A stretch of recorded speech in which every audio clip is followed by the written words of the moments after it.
Tell me a little bit about yourself. Yeah, so I am a mom, a business professional, and a community volunteer. I've got 2 kids in the Springfield Public Schools district. I'm proud that they attend Springfield Public Schools.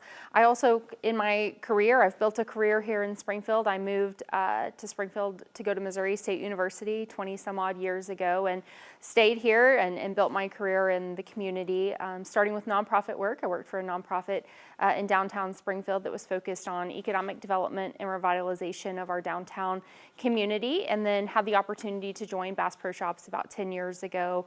And I get to do great work there through corporate philanthropy and HR work. I've also been a volunteer and community advocate through my time here in Springfield. I currently serve on the board of Care to Learn, which is an organization that's super close to my heart. We provide for the health, hunger, and hygiene needs of students in Springfield Public Schools and school districts all throughout Missouri. I'm also on the board for City Utilities, Citizens Advisory Council, Springfield Innovation Inc., which is at the E-Factory. So I've always tried to stay engaged with my community and excited to be running for school board this year. So, using that expertise and all the organizations and groups that you're involved in, why do you feel that you're qualified to be making the educational decisions for the school district?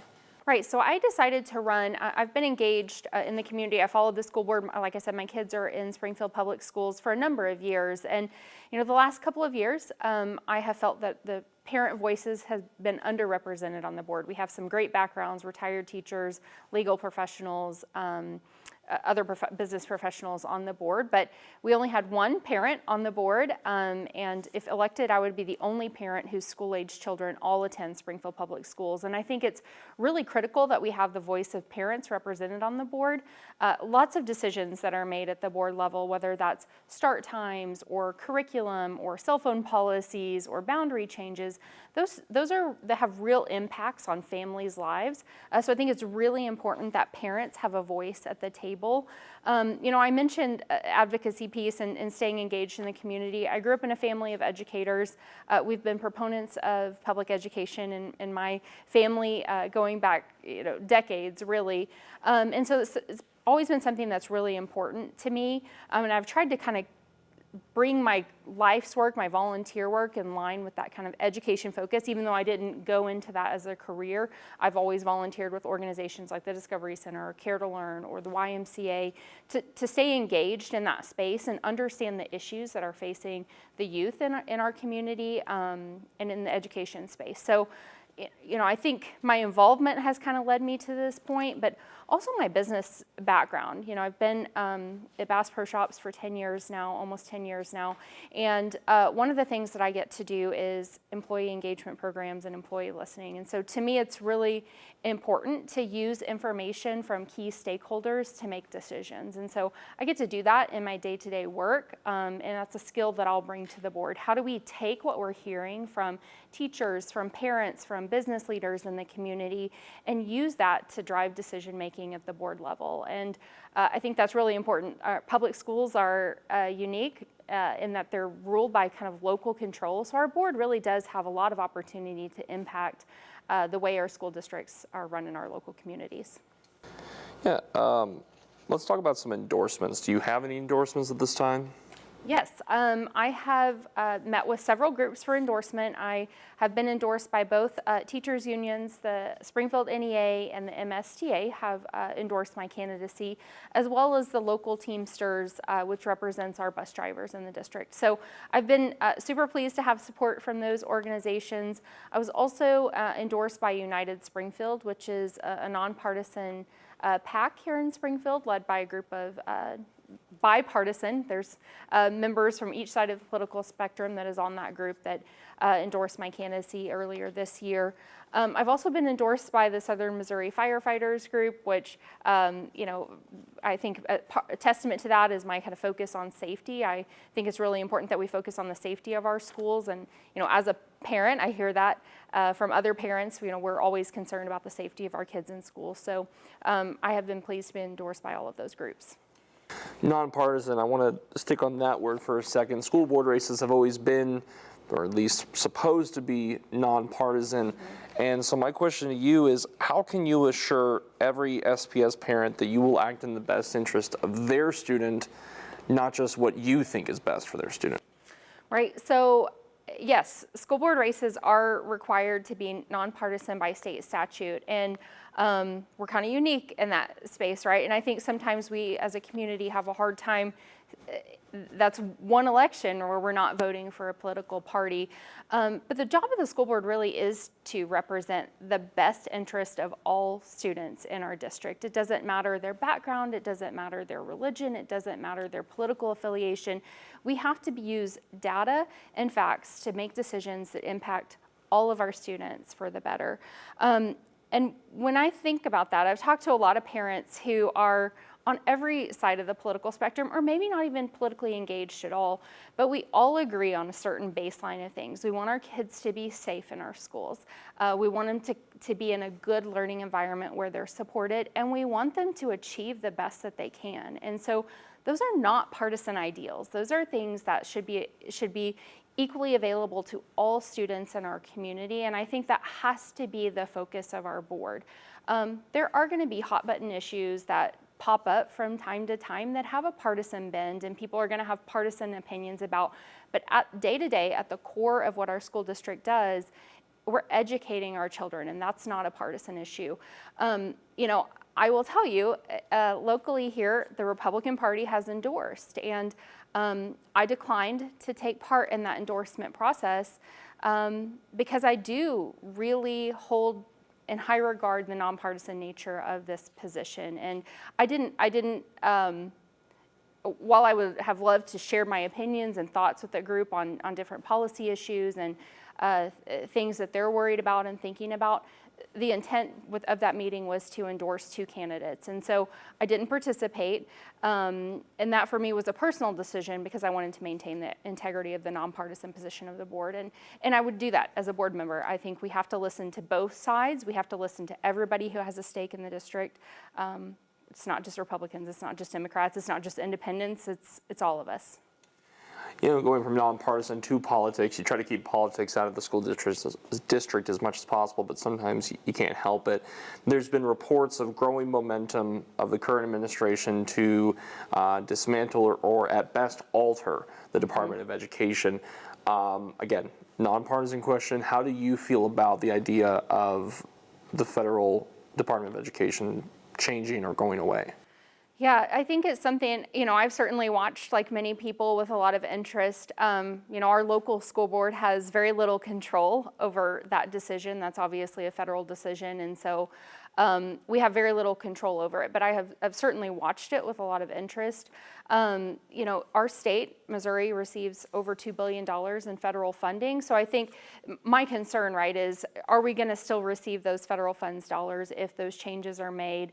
What does that look like in terms of public school funding? And I think that's going to be an important issue for us as we see those changes come down. So like many people, I'm kind of waiting to see where the chips may fall with that, whether that's a complete restructure of the Department of Education with those funds being dispersed by other agencies, or if it is, hey, it's gone and the funds are gone as well. That's a whole different conversation. But I do think it points to the fact that we need strong leadership on our board. It's going to be a time of rapid change. I think the next few years we're going to continue to see lots of changes in education, in technology, in funding, and so we need a strong board who is willing to research and come to the table with data to make great decisions for our district so we continue to move forward. We've seen good growth in our district in the last few years. Academic achievement has increased. Our test scores have gone up the last 3 years. Our graduation rate has gone up. Our attendance rate has gone up. So we have some really good momentum, and I think it's important that we have board members who are at the table continuing to point us in the right direction, despite what changes may happen at the federal government or even state government levels.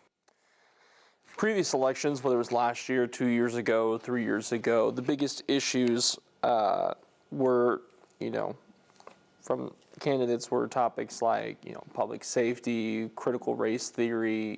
People were throwing out the idea of the woke agenda. And so it was making those, again, nonpartisan races very heated. Do you still hear those concerns from parents, or are there other issues that you think the district needs to address? I mean, I think there's certainly, I do still certainly hear those buzzwords from parents and members of the community when I'm out talking to folks about what's important to them. I have 2 kids in Springfield Public Schools, and I can tell you what teachers are focused on and what parents, peers of mine are talking about is how do we make sure that our kids have the best academic experience that they can have.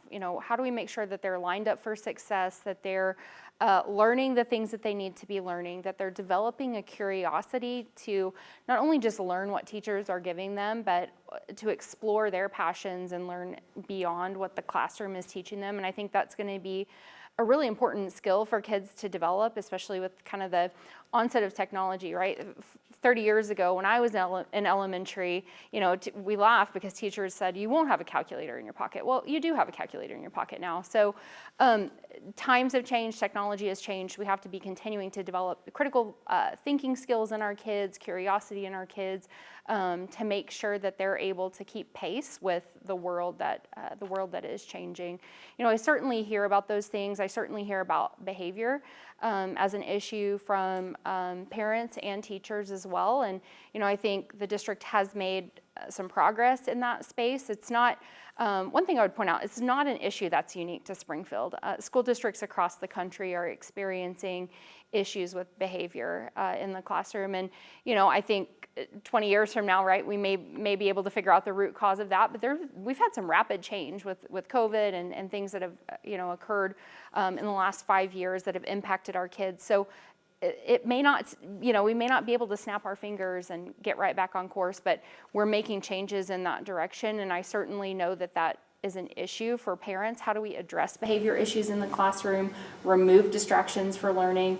It's also a really important issue for our teachers. How do we remove some of that distraction in the classroom so they can focus on teaching and preparing students for the future? Speaking of distractions, you brought it up there briefly. Cell phones is one of the biggest topics I'm hearing this election cycle.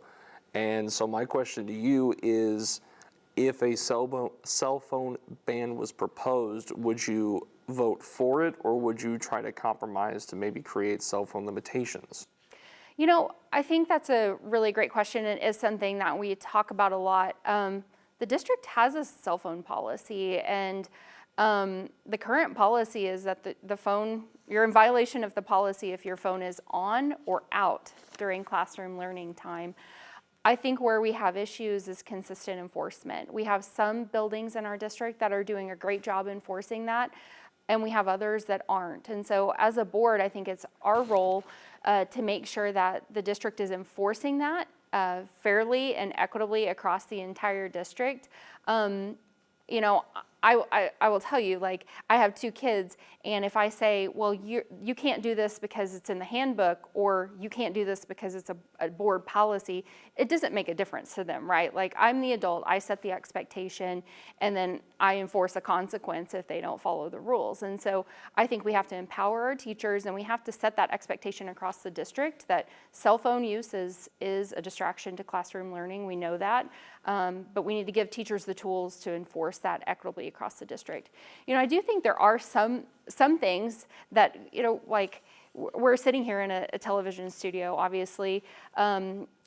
Kids are interested in multimedia. They're interested in creating, whether it's advertisement for the school dance or maybe reel for Spirit Week on Instagram. And so those are going to be skills that translate to the workforce. So I want to give kids the opportunity to engage with technology in a way that makes sense, right? But we don't necessarily want that to be a distraction in the classroom. So I think we have to take a really balanced approach, but it really hinges on the effective, fair, and consistent implementation of that policy across the district. Like I said, some schools do it differently or do it really well. I was in a middle school last week. I didn't see a cell phone And their principals set that expectation very strongly, and kids were abiding by it. So we just need to make sure that that's being applied across the district.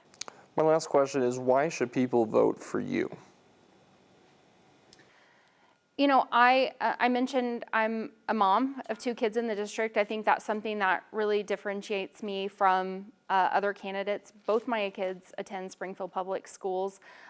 If elected, I would be the only board member whose school age children attend public school. So I think that's a differentiator for me. I also feel like I have a great business background and will bring that to the board. You know, I've worked in the public sector, or the private sector, sorry, the public sector and the private sector, but the private sector now for 10 years.